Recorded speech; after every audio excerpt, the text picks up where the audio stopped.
Ooh, I forgot. I have these chocolate, tasty, delicious treats for the podcast that I can't reach. This is cruel. Not quite so cruel as telling us that you have them, but we don't get to have any. So, no sympathy for you. Throw it out my window if you want and see how far it gets. This one's for my homies. Welcome back to another thrilling episode of everyone's favorite show. To my west, with reading and spelling, we have Snowshoe. Hello. To my other west, with bad transitions, we have Matt, aka Slash. The crowd goes wild. The crowd of computer fans. Yeah. And I am your podcast introduction master, Drusen of the 43. It's time for Dem Guys.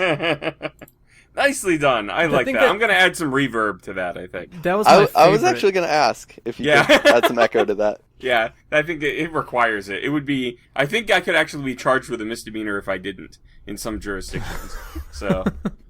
I don't want to live there. If my livelihood depends on my audio editing, I will pass. Yeah. Fair enough. Yes, Dem Guys Podcast. So we've got our email address that we remind you of at the beginning, in case you think of any questions while you listen, that you can email us while you listen. And our email address is demguyspodcast@gmail.com. demguyspodcast@gmail.com. Very good. I'm not sure all the letters were right that time. Really? I don't know. I kind of zoned out halfway through, so maybe I just did like the first couple and the last couple. It's possible.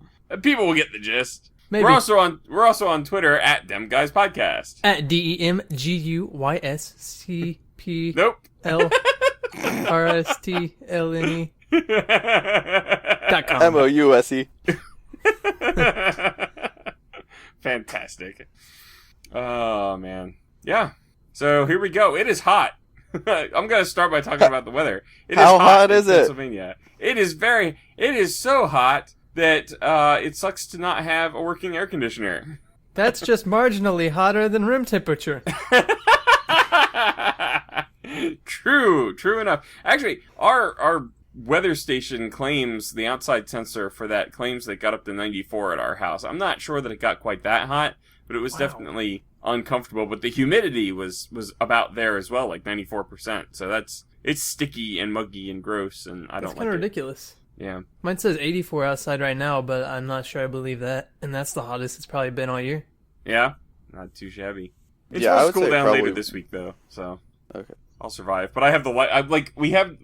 Our air conditioner's busted, and so I'm sitting in the office with all the lights off. I got the window open. You know, I guarantee you somebody's gonna come walking their dog and wondering what the heck I'm doing in here. Well, speaking of the weather, I was at an event this weekend called Relay for Life, and it's for it raises money for the American Cancer Society. But I was gonna start booing, but then I thought that'd be in poor taste. Yeah, just a little bit. So anyway, I was at this event, and they had this whole thing about like, oh, there's a big storm coming in, and like if we sound the siren, like everyone needs to head inside and all this stuff. From what I understand, because we actually left like right when they sounded the siren, we were leaving. It is a 24-hour event though, so some people were planning on staying on. When we left, it was overcast and it was windy, but it hadn't started raining or anything. From what I understand, they kept people inside for quite a while anyway. Mm-hmm. As far as I know, it rained for maybe an hour, and it wasn't even that hard. Like, it was never a downpour. Right. Yeah, it was, I mean, there was a bit of thunder, but I mean, it was a very small cell of rain. I don't think we even had thunder out this way. Oh, really? Yeah. So I don't know why they were like super concerned. I don't know. We've just had like tornadoes and torrential downpours since the last podcast. It's actually been kind of cool, except for the fact that, okay, I don't know if it's just my like Tornado Alley section of the country, but whenever it's supposed to be a significant weather day is what they call it, you pretty much devote, this was like last Saturday, you devote most of your day to watching the weather because they say it could hit any time between 1 p.m. and 10 p.m. And so you just sit there It's like with the the news cable on. guy. Huh? It's like the cable guy. Yeah, and it's terrible, and it's more unreliable than the cable guy, if you can imagine that. I'm trying. It's difficult. I spent all day cleaning out. My parents were gone, so I went over to watch their dogs, make sure they got in the storm shelter if they needed to. I spent all day cleaning out the stupid thing, and it turns out I just cleaned out their storm shelter. Didn't have to get in it or anything. I just pretty much did them a favor. Oh, that's nice at Nope. least. Yeah. They don't deserve it. Okay. No. All right. Wow. They went and left me with their dogs in the middle of a tornado, and I did them a favor on top of that? What kind of son are you, honestly? Good one. A great one. Well, we have no transitions for this episode of the podcast because none of our topics have anything to do with one another. They're going to hit you like a brick wall. Yeah, exactly. So, Drew, go! Okay, so I did something really cool this week. I read a book. How cool? Oh, okay. Oh, not cool. Wow. Snowshoe has always been anti-literacy on this podcast. I am Which is illiterate, funny. so it makes sense. It's funny, though, because as I said in the intro, he's in charge of reading and spelling. He is. But we've heard how much quality that work is on him, so... I'm more like the sense to me. police of reading and spelling. I can tell who is allowed to read and who is allowed to spell. And I make the rules on both of them. Okay. That's such an odd vocation. I'm like the Supreme Court of words. Of a Supreme Court of Words. Nice. This summer on PBS. So anyway, what book did you read, Drew? What Snow said reminded me of something else, but whatever. I read actually a whole trilogy. Whoa. Violation. No, apparently there's nothing after that. Just whoa. Okay. I read a whole trilogy. It's called the Dark Elf Trilogy. It's by R.A. Salvatore. Mm-hmm. And it takes place in the Forgotten Realms, the D&D world. This is Dritz de Warden, right? The drow? Yes. Yeah, I'm familiar Yes. with him. This is I think origin. I've read this trilogy myself. I've read some other Dritz books, so I'm not 100% sure what I've read and what I haven't read, but I think I may have read this. Yeah, I mean, this is his origin. It starts with his birth and goes to him, like, going up to the surface and all that. But, it was very cool. I haven't read any of the other D&D books, but I thought it would be fun. And, I was a little bit interested in Dritz because, they actually just announced that, both the next, I forget what they're called, but like the next sort of campaign to come out for 5th edition. The setting. The module or whatever. Right. Actually involves him. He's part of the quest. Cool. He's an NPC. Yeah, and also, as well as the next expansion for the Neverwinter MMO is also based around that same story. So it's going to have him and, I don't know, something to do with you have to go into the Underdark and defend against, like, enemies coming from another plane of existence or something. I don't remember exactly. But, cool. Yeah. So I thought that was really cool that, I mean, it's essentially obviously he is, like, an official writer and he wrote these novels for Wizards of the Coast and stuff, but, like, it's essentially a fan-based, like, a fan-made character. Yeah, it's Dungeons and Dragons fanfiction. That's basically what it boils down to. It's a D&D campaign without the mechanics, just the story. Yeah. And it's very cool. And I really like the stories, but I have one major beef. That it's not R.A. Salvatore's fault. It's not anybody's fault. But the one beef that I have with Dritz de Warden is that he made everybody think that drow are cool and awesome, and that you should just play a drow player character. And it's like, they are dark elves. They are evil, right? The vast majority of that race has no redeeming qualities whatsoever. All right, Dritz just happens to be, he's the lone wolf or whatever. But I get, I actually had an Eladrin character, which is like a high elf character, in the 4E campaign that my friend runs, who has hated drow. right? And he actually arranged to essentially have a Drow NPC assassinated in the middle of a fight so that it could be covered up. Because he was like that he's Drow, therefore he's evil, therefore he should be killed. You know, and my DM could not understand where I was coming from with that. Which made for great storytelling, because then we had a whole, like, it's been part of my character's, you know, character development and growth as a character in the story has been the fact that he did this thing and he was unrepentant, and like as the DM conspired to have my character's mother, he actually, like, my character's father died, my character's mother is now involved with a Drow. So, like, you know, I have, like, my character has, like, a Drow stepfather, basically, and, you know, trying to explore that. So, you know, it's made for good story, but it's hilarious how often people are like, oh, man, I want to be a Drow, because Drow are cool, and, you know, all rangery, and they do this and that, and it's like, no, Dritz is cool and does all that stuff, but the Drow, generally not so much. Yeah, I read it's like his origin story. So it starts out, and it gets very much into the Drow culture and how absolutely evil all of the Drow are, and...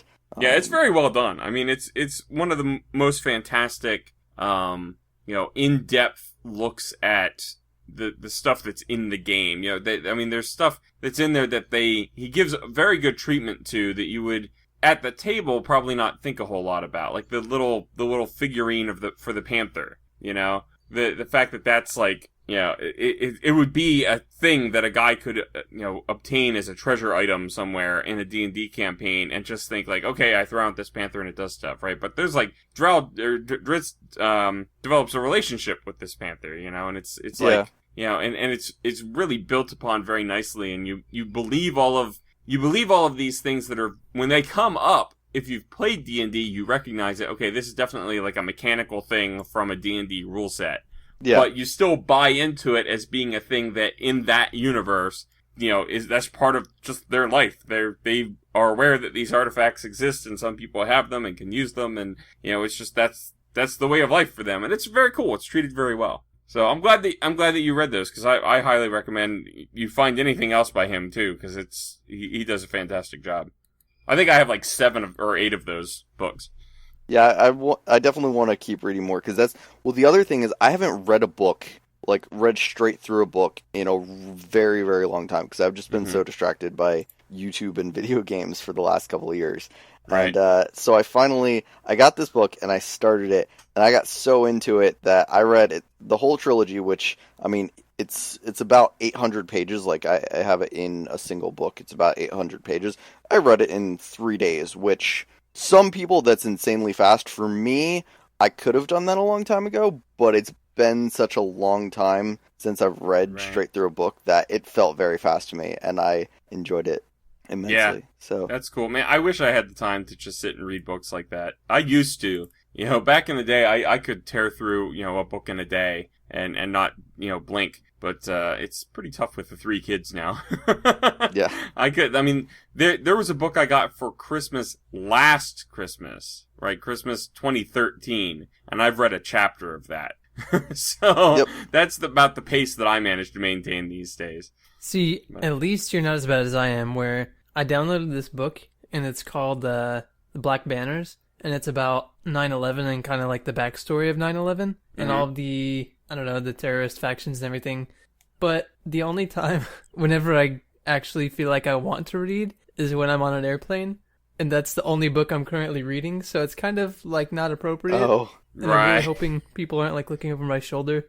It's like, what is he looking for tips? What's happening here? It goes into detail too. So I'm like, okay, let me just like hide this real quick. And then that's even more suspicious. Yeah. You feel suspicious just reading it, so you act even more suspicious, which makes you feel more suspicious for acting that way. And then I start sounds sweating. like a vicious cycle. I don't want to bring down the plane! Yeah, just so you're going to have to come with us. And see what happens. Yeah. Stop looking at me like that! Well, man. But to illustrate how much I used to read, back in, I want to say 8th grade. Well, so I was homeschooled, and in typical like public school or whatever, I mean, you're supposed to read a certain amount of books in a year or whatever, but they just like plan that into the curriculum, sort of. For homeschooling, it was just whenever I read a book for fun or that I was assigned for school, we would just mark it down in a list, and then at the end of the year, we had compiled this list of all the books I had read for the year, and you were supposed to reach like 15, like you were supposed to read like 15 books in a year or something. Right. In 8th grade, I'm pretty sure I had around 90 books that I had read that year. Yeah. Now, that was back when I was trying to read through every single Star Wars novel, which there are like probably 200, 300 some of those. Yeah, at least. It's insane. Yeah.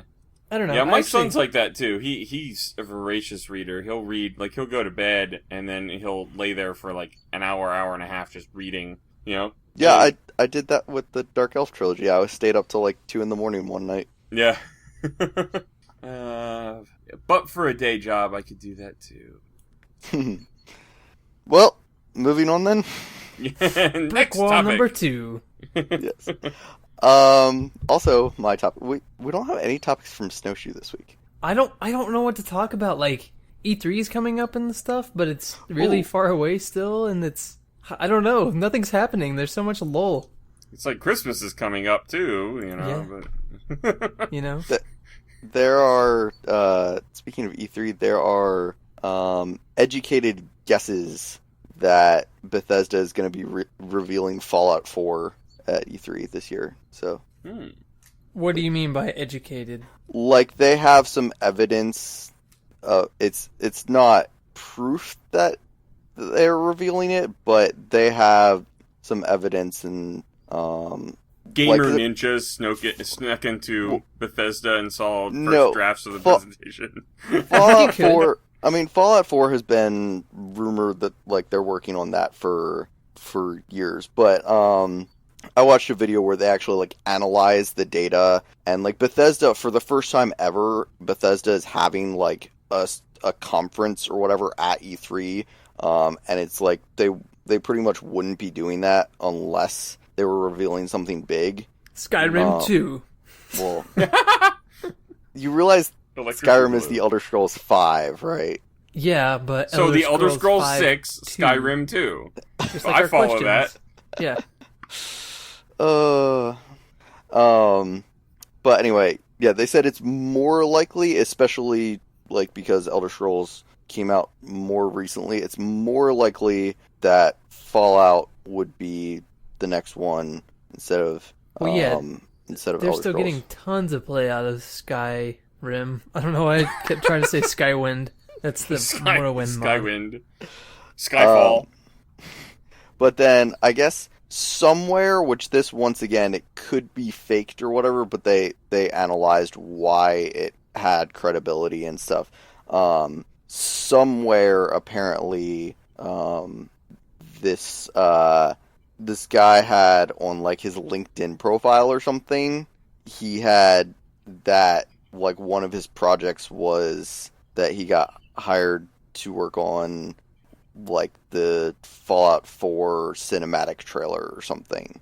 Okay. Oh, which would suggest that it's fairly close, if that's the case. Yeah, I which gotcha. that was like one of those things that it was like it was up for a little bit and then it got taken down or whatever, and supposedly it was like so somebody could easily have just put that, but on top of that, LinkedIn. Don't get me started on LinkedIn. right. Well, that's they're not saying it's proof, but they Right. showed they had an, which by the way the they that I'm talking about that they analyzed it or whatever is the No, which is one of the side channels of Rooster Teeth where they go over gamer news and stuff. So, Yeah, I don't know. I mean, like, I'm gonna just go edit my LinkedIn to say I've been working on Half-Life 3 for the past 2 years. but this was also like someone who's actually known in the industry for like the projects they worked on. It's not just like some random guy. All right, so let's start working on some projects. Then we'll really pull one over. We're in for a long con, is what we're doing. Let's do it. Remember, you can't be convicted on audio. It's true. Not to mention what we're doing is not illegal. I'm just saying they wouldn't have any proof that it was a long con. Mm-hmm. You can't be convicted on audio. Exactly. Okay. Feels like Moving it's being overthought a little bit, but yeah. Moving right along. So I've been playing GTA 5 a little bit, not on the PC, because even if I did have a working laptop, I don't think it could run it. No, I played on 360, and I only play the multiplayer mode. Like, that's the only reason I got it, to play it with friends. Is it the same game on 360?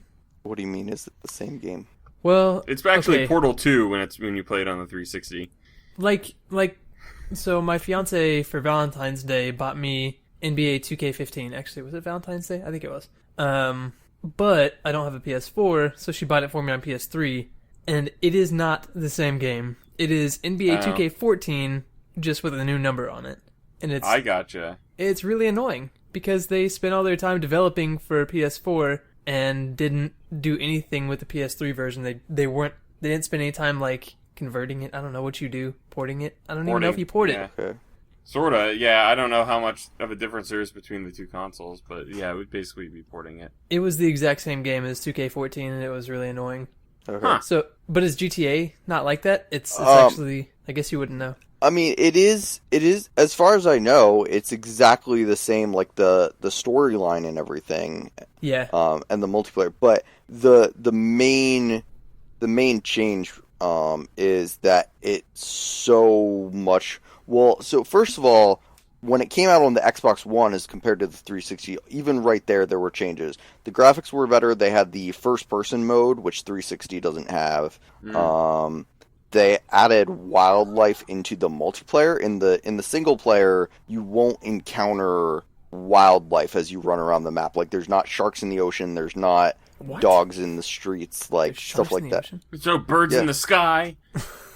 No bugs there might on the be like ground? way in the distance, but you can't actually. They're not something that you could actually like interact with. Like, you couldn't run a jet into them or something. They're just like sort of background. Now, I forgot. Did this actually come out for Xbox or 360? I think it did, right? I think it came out before the new generation. Yeah. Oh, okay. Then my question is invalid. So yeah, so it's 360, and then it came out on the One with some improved stuff. PC, I assume, has all the stuff that the Xbox One and the PS4 would have. Plus, it has just a bunch of settings that you can adjust, like improving the graphics and the actual like running of the game. And mods that you're not allowed to use. Something people are complaining about is that GTA 5 is not like supporting mods or whatever for the PC, and that's like what people are saying. That's like the reason they were waiting to get it on PC, and they never promised that it would support mods. No, I mean, I think so. You can still mod the game, and that's fine, but they don't support it. And on top of that, I don't know if something has happened since I read this a while ago, but they were actively banning people for using any kind of modded client the first time they play online. Oh, really? So even if... I'm not sure how exactly it worked, but somehow people who were only playing in single player were banned from online without even using the mod in the multiplayer setting. Oh, weird. So, I don't know. Everybody's all angry at Rockstar nowadays anyway, so it's kind of the hip thing to do. I was gonna say, that's sort of in vogue to be Yeah. mad at Rockstar. But that's interesting. Like, I can get a game publisher not supporting mods, but I would not get them, like, if the mod, unless the mod is somehow hampering or damaging the experience of non-modding customers. You know, if somehow the mod has, like, granted these people the ability to, you know, get, I don't know, ridiculous sums of cash that they shouldn't be able to get or whatever, you know, then why actively fight against it too? You know, it's it's somebody that bought your game, you know, it's like I don't know, there's a fine line I think you have to tread if you're a game publisher. I think that's what they're afraid of, though, is that they don't want to be the one that polices all the mods. They just would rather say, no mods, everybody's on the same playing field. If you use a modded client, you're banned. The end. Well, that's one approach to take, and they're certainly within their rights, but I don't know if it makes business sense to take that approach. Yeah. I mean, this game, we just talked about how old this game is at this point, and it's still the, like, really interesting game on PC right now. Yeah. I mean, go look at Twitch right now. I guarantee you GTA is probably top 3 in games being played on Twitch. Probably. But But what Anyway. what specifically about your GTA 5 experience, Sorry, Drew? Yeah, you that's wanted to share? Well, so one of the things in the multiplayer is crews, where you can either make your own or join an existing crew. Basically, what it's like a clan or whatever. Basically, it gives you like a tag that shows you're in that crew. And then the main thing that it does is, one, you can launch a crew only session, which means that any other members of your crew that are online, they can just join, but random players won't be able to get in. And then, but the main point of that is if you do missions with other members of your crew, you actually get more experience. So that's honestly the main reason to be in a crew. You can be in, I think, 5 crews, and then you just have one set as like your active one. So just for the fun of it, I decided, hey, I'm gonna go join Vintage Beef's crew, the meat department, and Right. and I went to look it up, and apparently there is a maximum number of people you can have in a crew, which is 1,000. And so that was that full. filled up long ago. Then I would. Yeah. Wager. And then there were some other fan-made ones that there was Meat Department 2 and Meat Department 3. They each had like about 20 people in them. Right. That's So pretty funny. I made my own crew to play with my friends because I figured why not get that bonus experience. I tried to name it the 43rd Legion, which is kind of like my go-to for that kind of stuff. Right. And that was taken. So Okay. I ended up naming it Warriors of Faerun because the people that I play with are all from my D&D group. So There you go. Wait, excuse me. Wait, so there's like, okay, I don't know. This is confusing my She brain. doesn't get it at all. He's confused. So 360 has their own crews, right? no, And then PlayStation 3 will have their own crews. Xbox One will have their own No. crews. it's Yeah? you set up the crew online Oh, and then you can join it no matter what platform you're playing on. you just can only play with the people on your platform. Right. That's interesting. What do you do if you're in the crew of somebody else who's on a different platform as you? It really doesn't do anything. Well, screw that. like I joined. I mentioned to you guys before we started recording. My friend Wrongtown Claw. He made a crew. He and some of his friends made a couple of videos playing on the PS4, and they had made a crew. And I'm like, well, they're my friends, and they said anyone can join or whatever. So, when I first got the game, I just joined their crew because I'm like, might as well support it. And then I realized it doesn't really do anything other than just be a title. And since I'd rather get more experience, I made my own crew. But I'm still a part of their crew or whatever. But yeah, basically the only thing that does for me is like if someone goes and looks at their crew online, it shows like it has this many people, and I would be one of the people under there. So I guess overall there might be like global ranking stats and stuff, like how well your crew is doing, sort of, and it like puts all the gained experience together or something. I don't know exactly how it works. So I guess it helps towards the global ranking of your crew, but it really does nothing in game if you join a crew that you don't actually play with them. Interesting. I mean, it's just one more aspect of the game that I've not seen the appeal of personally. So, yeah, I'm just like, okay. I don't They know. can do that if they want. I've been really close to buying that game multiple times, but then I just remember how many other games I have to play. What's the appeal of the multiplayer? It's just fun. I mean, I've mentioned before that I like playing Saints Row, just because it's like crazy and fun. Not that I agree with what's going on in the games. And that's pretty much the same thing with GTA 5. It's just like you can do racing. There's all sorts of like fun challenges and stuff, and it's just kind of like a crazy game. Yeah. The thing I wonder about it is that, like, is it sustainable? Because it's so open world that you can go around and do anything, but I feel like you can go do anything really quickly. You kind of run out of... I'm not sure what you mean. Like, you can kind of run out of what to do online in the multiplayer quickly. There's a lot of... So there is just, like, the open world aspect, which, I mean, can be fun to just, like, do silly stuff. But there are also missions and... that, like, from that open world, you can launch a variety of types of missions. There's ones that are actually like you have an objective and you're working together as a team. There are races. There are things like team deathmatch. And doing those missions are the main way that you get like experience and cash for the game. Now, there's one thing that I had seen. You'll have to tell me, Drew, whether this is actually in the game or whether somebody did this as like a modded thing. But I'd been watching one of Beef's GTA 5 online videos, and he was playing a game with a bunch of people where it was like snipers versus airplanes or something.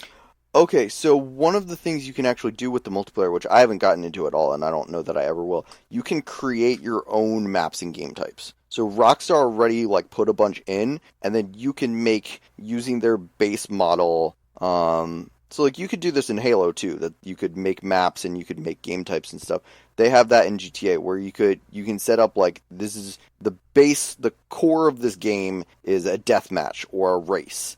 Right. And then you can put it in an existing map or in a new map, but it'll be like one team starts with certain weapons, one team starts in vehicles. Yeah.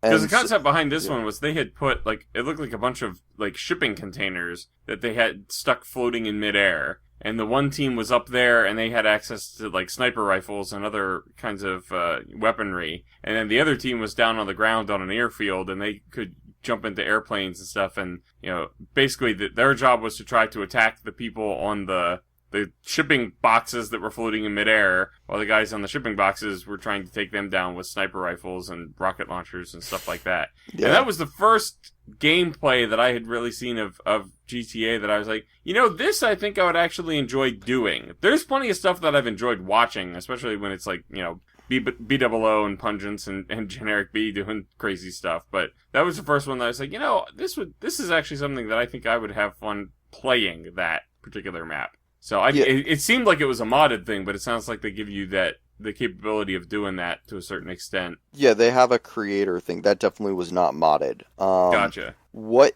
you can do with that is, so some of the more standard ones, not the crazy ones like that, have actually been put into sort of map rotation, where if you just sort of say to the game, like, launch a mission for me and my friends of this type, that's actually one of the options that will come up. And it'll say, like, created by this user rather than saying created by Rockstar. I gotcha. And so those ones, I think they're called Rockstar Verified or something. Right. And those ones are like the really well-balanced ones that actually play well, could be played competitively and fairly. But there are plenty of ways to just search, like say, like, hey, I want to look for like the top rated maps for boat racing or something like that. Right. Okay. And so you can scroll through those then.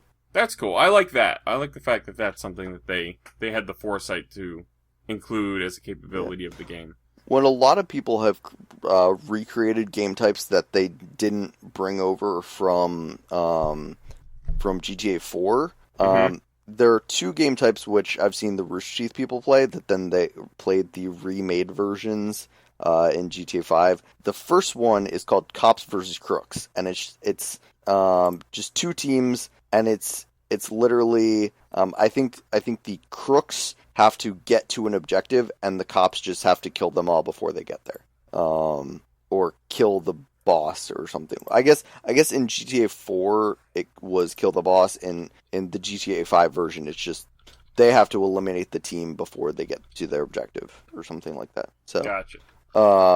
And then there's another one called Chopper versus Chopper, that it's 1v1, and there's a guy on a motorcycle who has to get to an objective, and there's a guy in a helicopter who has to kill him.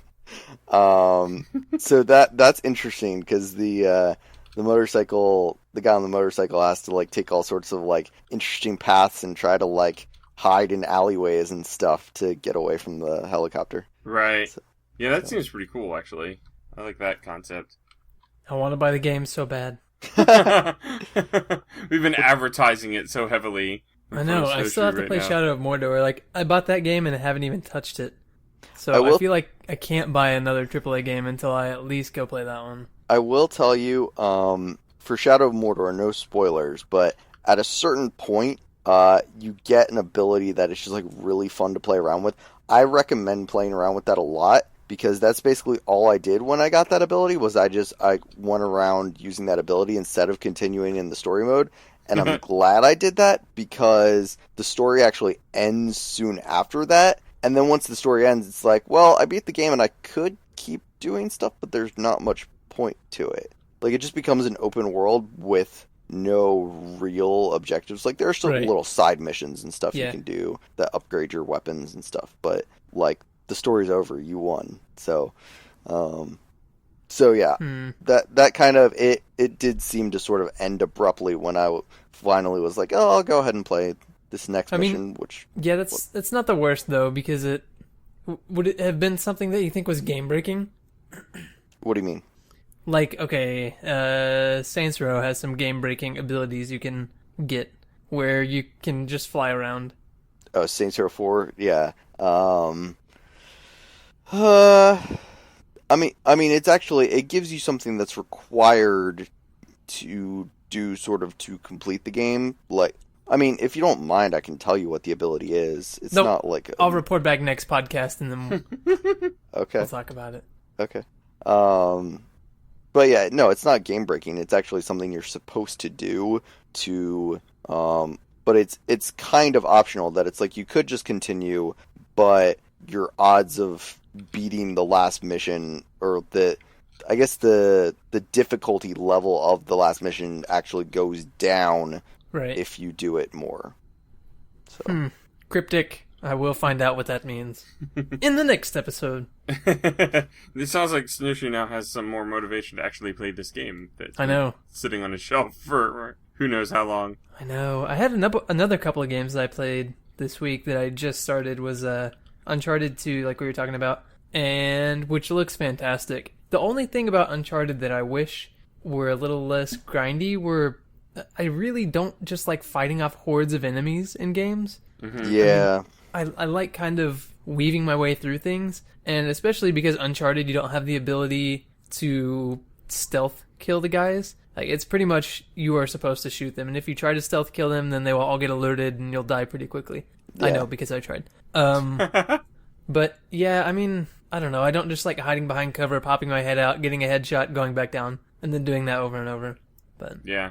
Anyway, and then the other game that I just started playing was Metal Gear... One of them? I don't know. Metal Gear, one of them. Metal Gear, one of them. My friend came over and he brought me the collector's edition, which had... I think it had... What are they called? Like Metal Gear 2, 3... Is Metal there a Gear 0? 2 of them? I think there's a 0, and I think there's a one that's named something that goes Metal in the middle Gear of those. Solid is the only one that I know of. Yeah, I don't know. This one, I'm supposed to be playing them in chronological order, so I'm playing one that happened in the Cold War. That game is much more interesting than I thought.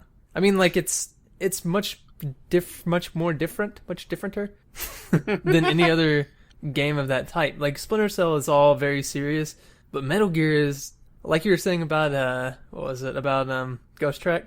Is that the name of that Ghost game? Trick? Ghost Trick, yeah. Ghost Trick, yeah. I just played it a minute ago, I should know.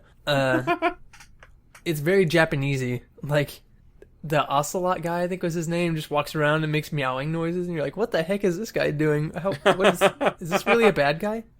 Anyway. Yeah, there's those sorts of things can get pretty surreal. But, I don't know, I find that game interesting. So I have 3 games to play. There's no way I'm going to play them all. Ever, in your entire lifetime, could you possibly play 3 video games? I have way more too, but those are the 3 that I'm like in the middle of, besides Kerbal Space Program and Ghost Trick. Dang it, that's 5 games. Next topic. Well, Slash, do you want to talk about one of yours? And then we can we can, yeah. All right. Well, mine's kind of it's a story that kind of leads up to the game that I wanted to talk about. But so last week, my wife and I... Okay, so last weekend, my wife and I went out to Pittsburgh My sister-in-law and her family live out there. And so we went out there and stayed for the weekend for a visit. And our 2 older kids slept over at their house. But my wife and I and the baby, we got a hotel. And we thought the hotel was fantastic until about 10 o'clock Tuesday morning, when the both of us became violently ill. And after spending pretty much the entire day laid up in bed and being very, very sick, we realized that it must have been, because we're like, what did the 2 of us eat that nobody else ate? And we figured it must have been the scrambled eggs at the continental breakfast at this hotel Sunday morning. And they were gross too, weren't they? Well, they weren't gross, but they tasted slightly texturally, like just something noticeably not what you would be used to. But like not enough to go, these are not good eggs, like these eggs have gone bad, kind of thing. It's a bad egg. Yeah, exactly. So that was a concern, and became a problem for us. So I had gone into work, and I ended up having to come home from work because of getting sick. And so, literally, my wife and I just laying upstairs in bed, in our bedroom, just, like, moaning in pain from this thing. I mean, it was absolutely horrible. In the meantime, my oldest, who is 7, was in charge downstairs, right? He's in charge of the 4-year-old and the 15-month-old, right? Remarkably, everyone survived.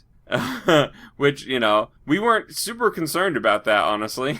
We're writhing around in pain.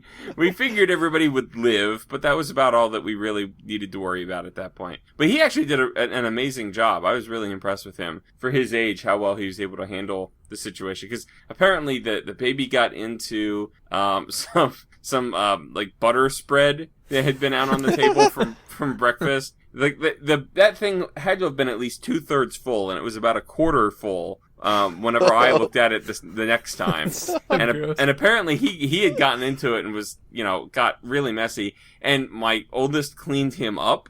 We didn't know about this until after the fact. He for sure dropped him at least once. Like you can't hold on to a greased up baby. Well, I'm sure, yeah. I mean, but greased up baby. That's next to the llama plop attraction. Grab the greased up baby. But actually, we were really, really impressed with him. And so, at one point, I was talking to my wife as we were sort of starting, the worst of it was over, right? And we're starting to recuperate. And I say, it's amazing how well he has done today. It's basically he has babysat a 4-year-old and a 15-month-old for 7 or 8 hours. And it's he deserves some kind of, we have to reward him in some way. And it's because if we were to get a sitter to watch children of that age range or that age group for 8 hours, it would be expensive, So the least we can do is try to do something for him that, shows our appreciation, right? Because he really earned it. Llama plop time. So after we were feeling better, I made mention to him. I said, we're looking to reward you for how well you did on Tuesday. Is there anything in particular that you've got in mind? And I said, I've got something. I said, I have something in mind, that I think you'd like, but I don't want to sway your opinion. I want to hear what you come up with first. And his first option was there was some Lego set that he was interested in. And I was like, well, that's cool. We'll have to look into that, see how much that costs, because those Lego sets can sometimes be super expensive. Yeah. So depending on what it is, that might be within the range that Mommy and I were thinking of. And he goes, well, I'm curious, what were you thinking about? And I said, well, I know that you and I have really enjoyed watching Pungence play Dragonball Xenoverse. And he goes, oh, yeah, I forgot about that game. Can we get that? And so we ended up buying Dragonball Xenoverse for the PlayStation 3 with the 3 DLCs that they've released so far and a season pass for all the future DLCs. And we spent all frickin' day, I guess it was Wednesday, trying to download it. And I don't know because it was I bought it off of Amazon. You got a code, you punch it into the PlayStation Network store, and then it downloads the files, right? So it's 6.5 gigabytes, the install files for this game. It would download the entire 6.5 gigabytes. It would take half an hour or so to do that. Thank goodness I've got Fios, right? Because it could have been a lot worse. Because every time it would download it would fail to install. What? It would give me an error code, and it would show me corrupted data. And I'm like, what the heck is going on? So then I go searching online, right? And the number of different suggestions that people had for a way to solve this online, there was a large and many varied set of options to pursue, right? One was, I'm trying to think what the first one was that I tried. It was like, restart and go in and make sure you download it from the PlayStation Store interface, not the transaction history list or something along those lines. I'm like, okay, so we'll give that a try, right? That doesn't do any good. So then it's like, well, you might have some file system corruption. Boot the PlayStation 3 into safe mode and do a file system restore. And I go, what? The PlayStation 3 has a safe mode? Like, does I didn't it? even... Yeah, it does. And it's the stupidest system for this that I've ever seen. You have to abandon all controllers and everything. You sit next to your PlayStation, you push while it's off. This is how you get into safe mode. You push the button and you hold it. After 5 seconds, it will beep. You continue to hold it. Another 5 seconds, it will beep again and turn off. That's step one. That apparently is like a video settings reset, right? Then you do it again, and this time when it would have turned off, it gives you a double beep, and it boots up into this 8-item menu in like 480p resolution with all sorts of like restore default settings, restore system to factory settings, recover the file system, rebuild the database of items, like file items on this, and there's like all these really generic options, really ridiculous things. It's like, remove PlayStation Network saved credentials, or there's like all these different things, right? And so I'm like, okay, I'll run the file system check, and I hit that, and it goes, your file system is corrupted. We'll recover it. And I'm like, okay, cool. And that's basically just like when you hard shut down your computer and it comes up and it does the whole check disk thing. Right? It's basically the same functionality on the PlayStation. It ran through the whole disk. Everything came back fine. Reattempt the download. Fails at the same 14% into the install. Right? And so I'm like, okay, I'm going to try a couple more things, but I'm starting to wonder if they just have corrupted data on their server. Right? So I did the rebuild the database thing. I stopped short of actually like, let's wipe the entire PlayStation and reload it. Right? Because that would have been a major pain in the butt. But then it turned out the solution, and this doesn't make any sense if you know anything about computers. The solution was to put the PlayStation on the, quote, the DMZ, which if you've ever been in your like router settings... Yeah, exactly. Well, that's basically what it is.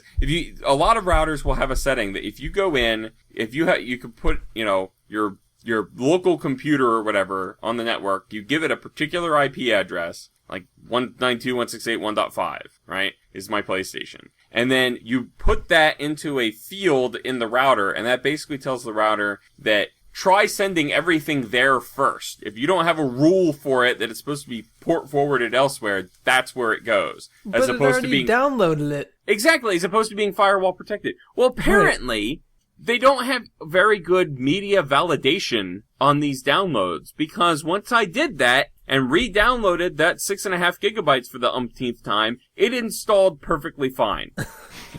And that doesn't make any sense at all. So... But anyway, we got into it, and it's a really fantastic game. I know, Drew, you said you haven't really watched any Dragon Ball Z or anything like that, but Snowshoe, you had, right? Yeah. But what I really love about the premise behind Dragon Ball Xenoverse is that first of all, it plays like an RPG a little bit, because you create a character, you customize the character's appearance, right? And you choose like one of, I think, like 5 or 6 different races from the Dragon Ball Z universe, like human, Saiyan, whatever race Frieza is, like Majin Buu, that sort of stuff, right? You choose that, you choose gender, you choose all sorts of appearance and voice options, etc., etc. And then you get to choose, as you progress through the game and learn additional skills, you get to choose what skills to equip to different, like, equipment slots, and then you trigger those skills by certain key combinations. And so you can customize this character, and as he learns different things, you can be like, okay, I like this ability better than that, or I can choose, like, I would prefer to be a character that stands back and blasts key blasts as opposed to getting up there and doing melee combos, so you can customize in that direction. And there's a stat system, so you like level up and you get 3 attribute points that you can use to increase, one or more of your character's stats, like the max health or the max ki or stamina, or, how powerful your various types of attacks are. So that's an awesome element to it. And then in terms of the actual plot of the game, it has to deal with time travel, which is one of my favorite devices in fiction. I just love time travel stuff. Mm-hmm. And basically the villains are trying to rewrite the history of Dragon Ball Z. That would suck, because it took a lot of time to get through some of those fights. That's true. But like the very first one that you go to, your character is wished into like the time patrol, basically, by future Trunks. And, so that you can help out with correcting these changes to history. And the very first change to history, when you watch it, you pull up this scroll, and it's when Raditz first appears on Earth. Okay. And it's the moment when Piccolo is about to use his ultimate attack to kill both Raditz and Goku, because Goku's got Raditz trapped in an arm lock, right? Well, in this alternated version, this changed version, Raditz somehow gets like a extra power up, and he manages to break free and dodge to the side. So Piccolo ends up killing Goku, and then Raditz kills Piccolo. No. And then and so it cuts back to, and that's like, everybody that's playing the game that's familiar with the show is going to be like, that's not how it went. And then you have to go back to prior to when that happened and try to assist Goku and Piccolo in their fight against Raditz, so that Raditz is defeated and history reverts back to normal. And you go and you get to hit a lot of key moments in Dragon Ball Z's, history. That's actually, a really cool way to do the nostalgia of it without just retelling the story. You're kind of, Exactly. That's interesting. I like that. And that's the story mode. And then what they've made even more fun is they've added this concept of parallel quests, which are like side quests in any typical RPG. But what you get to do with those is, you get to pursue, fun scenarios that aren't part of like the actual history, but you still get to do, and you get to fight on either side, right? So there'll be ones, like, for example, there's a parallel quest where it's like a version of history where Frieza couldn't transform. He was stuck in his first form. That would have been useful. Yeah, exactly. And you end up going back and helping Frieza to defeat, the Goku and Vegeta and Gohan and Krillin and all them, so that, that particular part of history unfolds the way it's supposed to. And it's a ton of fun, and it's got local multiplayer that my son and I have been playing together quite a bit, and that's fun. There's a lot of online stuff, and it's just been fantastic. I've really, really been enjoying this game. Well, now I have to go buy that one. It's the latest time sink for me. Now, the problem that I have with it, though, is that it's available on PlayStation 3, PlayStation 4, Xbox One, and PC, I think are the available platforms. It lags on the PS3 under certain circumstances. Dang it. Because apparently they didn't change anything to account for the PS3's lower specs when they ported it over. So there are situations where you'll have a lot of characters rendering, because you'll have it'll be like a 3 versus 3 match or something like that. And you will get some lag where the frame rate drops. People online said they see it drop to about 20 frames per second. Right. And so that your inputs it screws up your combos a little bit, because your inputs have to be at a slower rate whenever it's lagging in order for the game to register the combos properly. It doesn't. That's terrible. It doesn't take away from the gameplay experience entirely, but I'm disappointed especially because it's a fully digital release that I downloaded, and after I downloaded it downloaded another 700 megabyte update before I could actually play it. By the way, but They're clearly updating it and keeping it going. There's no reason why they couldn't push an update for the PS3 version that, reduces the render distance or something, so that, to take care of a little bit of this lag that results from being on an older generation console. I don't know, that's completely unacceptable. That makes me angry. I'm not buying it. You just need an excuse to not have another game in your queue to play. That's what this is. Yes, that's good enough for me. I just wanted to say that, of all the consoles I've played, Xbox One isn't great, but I've never had as much frustration with downloading stuff as I have with PS3. Well, the PlayStation Network in general just sucks. Yeah. It's not a very well-run service. So, that's just Sony, really. Yeah.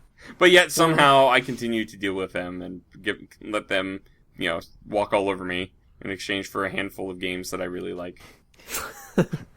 Yesterday, a couple of things happened.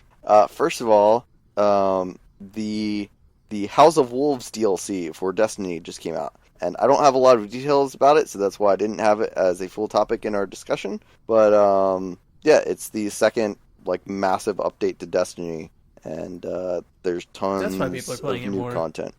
Interesting. I was gonna say, so for the three of you who are still playing Destiny, there you Right. go. Wow. I will say, I saw one of the best things I've ever seen this week was there's a video from Destiny where they choreographed dancing to a song. Just go look it up. It's what song is it? I don't know. Just Destiny dancing choreography on YouTube. Okay.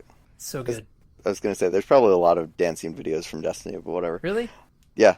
Another thing that happened yesterday, and for people in the U.S., I wouldn't be surprised if a lot of people didn't actually realize this. It was an election day for primaries. So that's a thing. This is true. Wow. I'm Already? going to vote tomorrow. Yeah. I know. It's insane how far through the year we already are. It feels like 2015 just started. Yeah. For it to be the end of May already. I mean, I guess the presidential elections they're in November, right? No, those are next year. Yeah. Are they? They're not even... Yeah, 2016. This is an odd-numbered year. That works. Well, I couldn't remember if you get elected on an odd-numbered year or, what's the word, sworn in on an odd-numbered year. No, the elections are on the fours. Okay, Yeah. So carry on. But anyway, yeah, I realized there are a lot of people who probably don't realize that, even people who live in the U.S., there are probably a lot of people who only even know about the presidential elections, and that's it. well, especially the odd-numbered years don't get a whole lot of attention because you don't have any senators, any representatives, and not the president and vice president. It's it's nobody interesting. It's usually local stuff. It's judges and school board exactly and some other stuff like that. Like government groundskeepers and I don't think those chief get cook and elected. bottle washer. Yeah, those sorts of. Yeah. But I mean, yeah. It is important to get out and vote and make your voice heard, even when it's not one of the sexy elections. Yeah. yeah, even if your votes don't matter. Yeah. Actually, they really do matter, right? I don't know. Yeah. I read an article. Quick aside that this guy recently put himself on the ballot and ran, but didn't tell anybody and voted for himself and still got 0 votes, and he demanded a recount. I would. I mean, So they said he had to you've got go evidence through. that He's one demanding went. that they go through and recount every ballot because the counting system was obviously flawed because he voted for himself. Yeah, I would. I totally would. In that situation, I absolutely would do exactly that. It's interesting. I'm sure that the actual result would not change, but it's an important thing to, for awareness at least. Yeah. Yeah. I find that guy pretty admirable. That's Well, there very you cool. go, guy. I'm sure he's on the listenership. Yeah, well, good job, Congratulations. whoever you are. So, and then the other thing, this isn't something that happened yesterday, but when we were talking about downloads and stuff, this reminded me. Anyone who is a fan of Vintage Beef and Boo. Kurt, wow. I'm gonna tell him you said that. No. Anyone who's a fan of Vintage Beef and Kurt's F1 series, on the 360 for the rest of this month, if you have Xbox Live Gold, you can download F1 2013, I think, for free. So, Ah, just thought I'd throw that out there. that's kind of cool. Yep. It wouldn't be the same, man. I like that series is just so much fun to watch, but I don't know how much fun I'd have actually trying to drive the cars. Yeah, no, I totally agree. I always, whenever they have a free game, one of the cool things about that is if they have a free game that you're like, I may want to play that sometime in the future, you can start the download, immediately cancel it, so it's not on your hard drive or anything. Oh, and then And then it's But then it's in your history, so then you can go back and be like, oh, I want to download this again, and Yeah. then that's completely man, free. I really wish I would have done that with Dragon Age Origins when it was out on the on Origin, whatever it is, their network. Because now I have it's a ridiculously large game that's just sitting on my hard drive that I have to play, and I know it's a huge time sink. So Well, I'm kicking myself for I don't remember when this was, but Darksiders 2 was one of the free games on 360 because they have 2 every month.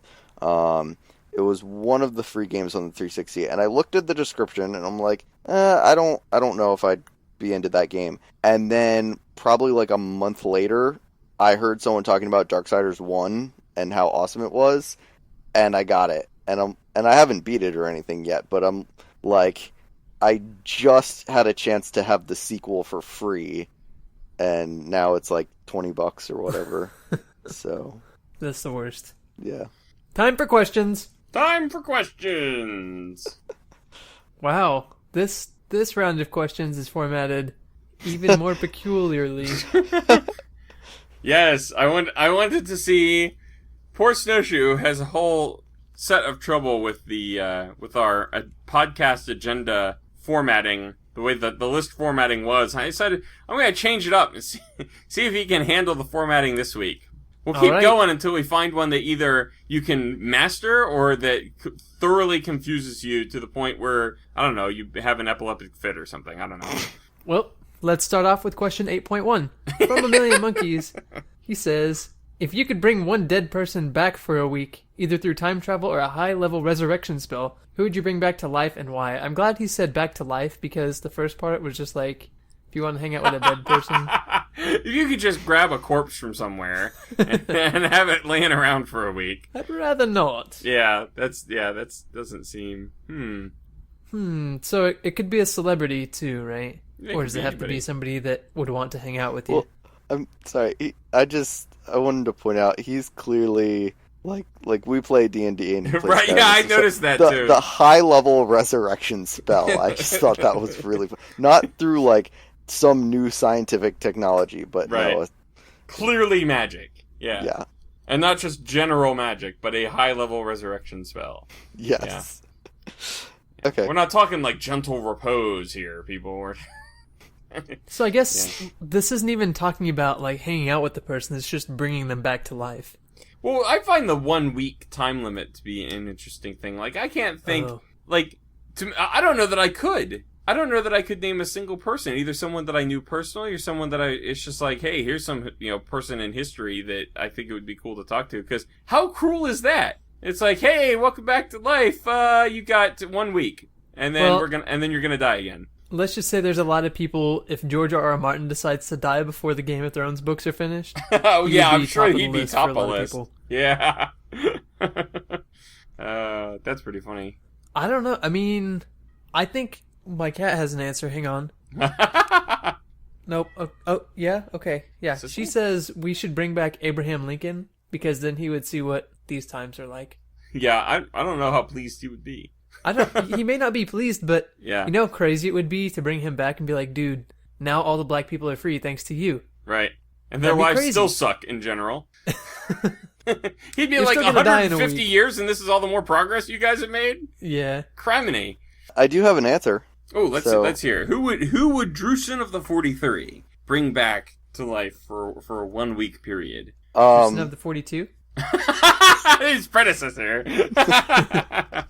I actually really like that answer. Unfortunately, we're not going with. Unfortunately, I did not fictional think of people. it, so we're not going to talk about it anymore. So this is relevant. Trust me. I'm currently watching an anime called Fate Zero, and part of the concept of that is that it's kind of like a war, and each side, it is a war, but at the same time, it's sort of like a competition. So each side, as part of the things they get to do, is they summon a champion from the past to fight for them. Okay. And so that's kind of what I'm picturing. I would in some sort of time of need, I would summon a champion to fight for me. Not What kind just of champion someone. would you summon to fight for you, though? Yeah, that's what I want to know. Well, in the show, it's all great heroes from history and stuff. I'm gonna go with King Arthur because that was one of the ones from the show, and He would not know how to hold a gun, and you would be in big trouble. okay.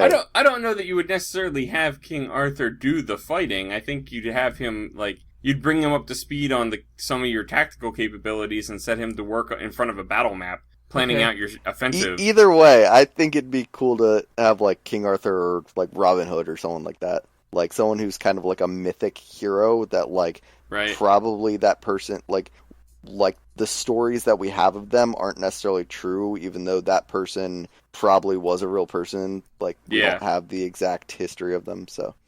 You know, I think I changed my answer. I think I would attempt to go with Poseidon just to see if it would work. And then if not, we'd go with Abraham Lincoln. There you go. That's cool. See, I'm thinking, like, the time travel thing, if it were time travel, then theoretically you're not really bringing them back to life. You're just snatching them out of their lifetime to bring them to the present for a week, and then you drop them right back off where you left them. And they continue to be like, hey, Abraham, watch out for flying bullets, man. Yeah. So it's like maybe don't go to the companion theater for a week. Yeah. But, yeah, in that sort of scenario, I guess I wouldn't have as much of a problem, you know, having that person around, but I have no idea who the heck I would choose. It's just such an odd, like, when this question came into the inbox, I was like, man, I can't wrap my head around that one. Normally I don't have a problem coming up with an answer, but this one, I don't know. It's getting in my head too much. Well, luckily that's the only question for this week, so we have about 10 minutes for you to think about it. All right, I will do that, and the rest of you just wait. You know, that's a funny thought that just popped in my head. At what point did the Jeopardy theme song become like the universal go-to for passing time while a person's thinking? Like, there are people that probably have never seen an episode of Jeopardy that when somebody starts thinking, will go do do do do do. It's like, that just strikes me as very funny. That is kind of crazy. Never thought about that. Yeah. So, I'll wait until Alex Trebek passes away, and then I'll bring him back for a week, and he can continue to host. He'll host a special, like, Champions Week of Jeopardy. There's my answer. You should do Gene Rayburn to get everybody to say, how something is he? Oh. There you go. Full there you circle. go. That would be good, too. I wonder how many of the people listening to this podcast have ever heard of Gene Rayburn before. I don't know. Not me. Like, the name did not ring a bell, but the bit or whatever, that rang the bell. Yeah, welcome to Match Game 76 with Gene Rayburn. You know, I'm thinking, what was the what's the name of the guy? He was behind like every game show that's like still on the air. Like Chuck Woolery? No, not the host, but like he created it. Like he was like behind Price is Right and behind like what in the world? The name pops up in the credits of like all of these like Wheel of Fortune and Jeopardy and all of these types of game shows. But I can't say that I know that. Well, while you were asking that question, like before you had completed the question, I had already come up with two answers, and then you kept saying it. I'm like, no, that's not what he's asking. Because the first thing, whenever I hear, like, what was the guy who did all of those things or whatever, the first thing I think of is Nolan North, who's a voice actor who's in, like, every single video game. Right. And then I also, for whatever reason, I also thought of, I've heard people ask me, where did the Wilhelm scream originally come from? And for whatever reason, I thought of that, too. No, I was Merv Griffin. That's who I'm thinking of. Oh, yeah, Merv Griffin. Yeah. I Peters. also don't know that name. Brother. Yeah, he was behind Jeopardy, and he was behind a bunch of other game shows, and he did host some game shows as well. But he's like the father of the TV game show, basically. Yeah. So talking about Jeopardy brought him to mind. He passed away in 2007. We can bring him back and get a couple more game shows from him. Bring back Merv. He can see how Jeopardy is nowadays. Or he could create a new game show that we could host. There you go. Ooh. Yeah. We better do that if we're going to bring him back from the dead. Yeah, exactly. That's the best use of our time. You have 1 week. Make a game show. I'll get to researching the rituals. You have 1 week. Make a game show that then we're going to take and claim for ourselves. Yeah, exactly. He won't know. He'll be dead again unless somebody else decides to bring him back. Maybe we could all bring him back 1 week at a time. But if it's... There's a strategy. The thing is, if it's the time travel thing, when he goes back in time, he'll know that, and then he'll create it back in time, and then suddenly we won't be able to... Don't mess with the time travel. We'll just get the high-level resurrection potions. Oh, man. We have spent too much time thinking about this. I think we need to end this podcast before we descend into madness. So, okay. On that note... Thanks for listening. We'll see you in the next one. Bye! Stay new to your pets.